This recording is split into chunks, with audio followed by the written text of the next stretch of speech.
Puji Tuhan buat kasihnya Tuhan yang begitu luar biasa kepada kita semua, saudaraku. Saudaraku yang kasih dalam nama Yesus, saya akan membacakan satu ayat dari pembacaan Alkitab kita yang sudah lewat, saudaraku, dalam Markus 14 ayat 34, 35 sampai 37. Markus 14 ayat 34. Hatiku, lalu katanya kepada mereka, hatiku sangat sedih, seperti mau mati rasanya. Tinggallah di sini dan berjaga-jagalah. Ia maju sedikit, merebahkan diri ke tanah dan berdoa, supaya sekiranya mungkin saat itu lalu daripadanya. Katanya, ya Aba, ya Bapa, tidak ada yang mustahil bagimu. Ambillah cawan ini daripadaku, tetapi janganlah apa yang aku kehendaki, melainkan apa yang engkau kehendaki. Setelah itu ia datang kembali dan mendapati ketiganya sedang tidur. Dan ia berkata kepada Petrus, Simon, sedang tidurkah engkau? Tidakkah engkau sanggup berjaga-jaga 1 jam? Berjaga-jagalah dan berdoalah, supaya kamu jangan jatuh ke dalam pencobaan. Roh memang penurut, tetapi daging lemah. Sekali lagi dalam ayat 37. Setelah itu ia datang kembali dan mendapati ketiganya sedang tidur. Dan ia berkata kepada Petrus, Simon, sedang tidurkah engkau? Tidakkah engkau sanggup berjaga-jaga 1 jam? Berjaga-jagalah dan berdoalah, supaya kamu jangan jatuh ke dalam pencobaan. Roh memang penurut, tetapi daging lemah. Tuhan Yesus sendiri mengatakannya kepada murid-murid, tidak sanggupkah kamu berjaga-jaga 1 jam dengan aku? Karena banyak pencobaan, saudaraku. Saya yakin, saudaraku, 1 jam adalah waktu minimum bagi setiap anak-anak Tuhan yang mau menang dalam hidup rohaninya. 1 jam merupakan waktu minimum untuk berdoa tiap-tiap hari, saudaraku. Dengan berdoa 1 jam per hari kita akan disegarkan. Dengan berdoa 1 jam per hari kita akan menang atas dosa. Dengan berdoa 1 jam per hari kita menang atas setan dan iblis. Karena pada waktu berdoa itulah kita dikuatkan, saudaraku. Dan dengan berdoa 1 jam pertumbuhan rohani kita akan baik. Dan kita bisa sampai kepada kehendak Tuhan, saudaraku. Saya sangat bersyukur kepada Tuhan. Mulai daripada hari pertama, saudaraku, saya diselamatkan, saudaraku. Saya diajari berdoa 1 jam per hari. Di gereja kami itu, saudaraku, pada waktu itu doa di gereja saja, saudaraku, lebih 1 jam, kadang-kadang 2 jam. Dan sudah itu kami disuruh lagi di rumah berdoa minimum 1 jam per hari. Karena katanya kalau tidak berdoa 1 jam per hari, setan akan mengalahkan engkau. Karena takutnya pula saya kepada setan, saudaraku, dan pada waktu itu belum begitu mengerti mengenai mengusir setan. Dalam nama Yesus, saya pun, saudaraku, berpala-pala sekali untuk bisa berdoa 1 jam per hari. Dan kerap kali, saudaraku, saya berhasil, saudaraku, berdoa 1 jam per hari. Dan sekarang itu sudah menjadi satu kebiasaan dan membawa berkat, saudaraku, untuk berdoa 1 jam per hari.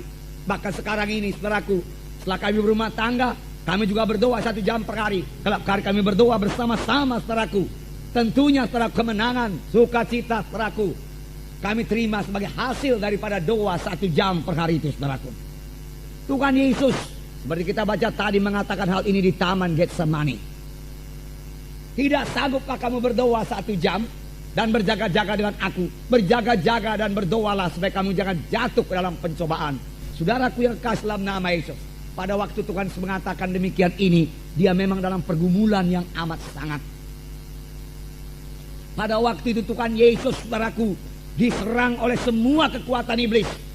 Semua kekuatan neraka, saudaraku, dipusatkan kepada Yesus untuk mengalahkan Tuhan Yesus. Karena pada waktu itulah Tuhan Yesus, saudaraku, mengambil keputusan untuk menanggung dosa manusia ini. Nasib manusia ini pada waktu itu ditentukan oleh kemenangan Tuhan Yesus. Dan syukurlah, saudaraku, Tuhan Yesus menang, saudaraku, mengalahkan setan. Pada mulanya seolah-olah Tuhan Yesus enggan mengangkat dosa manusia. Sehingga Tuhan Yesus berdoa, Bapa, kalau boleh biarlah cawan ini lalu daripadaku, tapi bukan kehendakku, kehendakmu yang jadi. Apakah isi cawan itu, saudaraku? Cawan yang akan diminum Tuhan Yesus berisi semua dosa manusia yang harus ditanggung oleh Tuhan Yesus. Semua manusia sudah berdosa, saudaraku. Dan kalau manusia itu mau diselamatkan, harus ada seseorang yang tidak berdosa, yang menanggung dosa manusia itu. Harus ada substitusinya, saudaraku, supaya manusia itu bisa bebas dari dosa. Yesus, juru selamat, saudaraku. Dia mau menjadi ganti kita. Dia dihukum karena dosa kita supaya kita jangan dihukum, saudaraku. Inilah jalan keselamatan. Tetapi walaupun Yesus sudah rela, saudaraku, melihat dosa yang begitu besar, begitu kotor, begitu keji, tidak urung Tuhan Yesus gemetar, berkeringat darah, dan berkata, Bapa, kalau ada jalan lain, biarlah kita tempuh jalan lain, Bapa. Dia katakan, supaya aku jangan menanggung cawan minuman ini. Tetapi tidak ada jalan lain, saudaraku. Hanya satu jalan, saudaraku. Tuhan Yesus harus menjadi substitusi kita. Tuhan Yesus harus menjadi ganti kita, saudaraku, supaya kita bisa bebas dari dosa, saudaraku. Dan Tuhan Yesus akhirnya mengambil cawan minuman itu dan meminumnya, saudaraku, sampai kepada teguk yang terakhir. Mulai saat itu tangan manusia berdosa bisa sampai dan menangkap Tuhan Yesus. Satu rombongan tentara imam-imam yang dipimpin oleh Judas, saudaraku, datang ke dalam taman Getsemani, di mana Tuhan Yesus biasa berdoa di situ. Nah, mereka mulai menangkap Tuhan Yesus. Seorang murid Tuhan Yesus bernama Petrus, saudaraku, menghunus pedangnya dan marang hamba imam besar itu. Daun telinganya putus, jatuh. Tetapi Tuhan Yesus mengambil daun telinga itu, merekatnya kembali. Dan Tuhan Yesus berkata, Petrus, sarungkanlah pedangmu. Sebab orang yang memakai pedang akan dimakan pedang. Apa engkau pikir aku tidak sanggup sekarang ini juga memanggil 12 legiun tentara malaikat untuk membebaskan kita? Tetapi kalau aku panggil, bagaimana mungkin genap semua nas Alkitab itu? Apa yang dikatakan Alkitab? Bagaimana mungkin aku memikul dosa manusia? Dosa manusia tidak jadi dipikul, oleh sebab itu semua manusia akan terhilang. Demikian Tuhan Yesus berkata, saudaraku. Murid-murid semua lari meninggalkan Tuhan Yesus. Dan Tuhan Yesus ditangkap, dibawa kepada pengadilan imam-imam. Dan mereka mulai mengadili Tuhan Yesus, saudaraku. Dan pada waktu itu juga Petrus menyangkal Tuhan Yesus 3 kali. Tetapi Yesus tetap menang, saudaraku. Yesus tetap berjalan menuju salib, saudaraku. Visi Tuhan Yesus tidak hilang, saudaraku. Ini adalah sebagai akibat daripada doanya yang 3 jam di taman Getsemani itu, saudaraku. Dia tidak tergoncang, saudaraku, oleh begitu hebatnya serangan musuh, saudaraku. Dengan tenang dia maju memikul salib untuk memikul dosa manusia, saudaraku. Saudara, ini adalah sebagai akibat daripada doa. 3 kali dia berdoa. Saya yakin masing-masing berdoa itu 1 jam. 3 jam di taman Getsemani, saudaraku. Saudara, akhirnya imam-imam tidak menemui salah Tuhan Yesus. Lalu mereka bertanya, apakah engkau Mesias, anak Allah yang hidup? Tuhan Yesus berkata, seperti katamu itu. Tetapi mulai sekarang kamu akan melihat anak manusia duduk sebelah kanan Allah Bapa di sorga. Imam-imam mengoyakkan bajunya dan dia berkata, mengoyakkan jubahnya dan dia berkata, apa guna lagi saksi bagi kita? Ia menghujat Allah. Hukumannya apa? Hukumannya salib. Lalu Tuhan Yesus dibawa kepada Pontius Pilatus untuk diadili. Bangsa Yahudi Israel berteriak-teriak, salibkan Yesus, salibkan Yesus, salibkan Yesus. Saudaraku, Yesus dicambuk, saudaraku. Kemudian diberikan mahkota duri. Kemudian saudaraku mengangkat salib dari Yerusalem ke Golgota, saudaraku. Di bukit Golgota lah, saudaraku, Tuhan Yesus disalib. Tangan jadi paku, kakinya dipaku, saudaraku. Tuhan Yesus terus dalam kemenangan, saudaraku. Dia melihat jiwa-jiwa selamat karena darahnya sudah dicurahkan, saudaraku.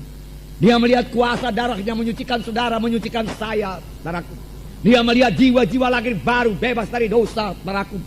Dia melihat bala tentara sorga tumbuh dari anak-anak Tuhan yang selamatkan, saudaraku.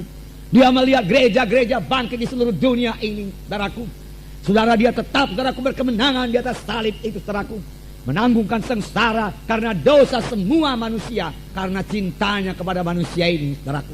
Dia sangat mengasihi manusia yang berdosa ini. Tentu saja dia tidak cinta kepada dosa manusia, tetapi dia mengasihi saudara dan saya, mengasihi semua yang berdosa ini. Dia tahu, saudaraku, manusia itu satu ciptaan Tuhan yang paling indah. Tetapi sayang sekali ciptaan Tuhan yang paling indah itu telah kehilangan kemuliaannya, saudaraku, karena dosa. Dan Tuhan semua mengembalikan kemuliaan itu, saudaraku. Kalau saudara berjalan di luaran sana, saudara yang sudah lahir baru, saudara akan melihat begitu banyak manusia. Saudaraku, kalau saudara perhatikan, saudaraku, sebenarnya mereka telah kehilangan kemuliaan Allah. Dan mereka hidup dangkal saja, saudaraku. Tidak dalam hidup yang ditentukan Tuhan pada manusia ini, yaitu dalam persekutuan yang indah dengan Tuhan, saudaraku. Saudaraku, dari itu Tuhan Yesus rela memikul dosa manusia, rela menjadi substitusi kita ini, saudaraku, supaya kita ini kembali kepada kemuliaan Tuhan itu, saudaraku. Kita ini semua diciptakan mulia, saudaraku. Karena kita diciptakan atas peta dan gambar Tuhan, saudaraku. Indahlah kita ini di hadapan Tuhan, saudaraku. Tetapi dosa telah merusak manusia. Oleh sebab itu saudara-saudara, mari bebas dari dosa, saudaraku. Dosa itulah yang merusak saudara. Dosa itulah yang membuat saudara keberatan, gagal, saudaraku. Dosa itu memisahkan saudara dengan Tuhan. Dosa itu membawa saudara kepada hukuman yang kekal, neraka yang kekal. Dan Tuhan tidak menghendaki seorang pun binasa. Tuhan tidak menghendaki seorang pun ke neraka. Tetapi Tuhan menghendaki supaya kita semua sampai kepada pertobatan, sampai kepada hidup yang kekal. Untuk itu Yesus rela disalib, saudaraku. Untuk itu Yesus, saudaraku, buku Ibrani mengatakan, mengangkat salib, menanggung sengsara, supaya hidup kita ini berubah sungguh-sungguh, saudaraku.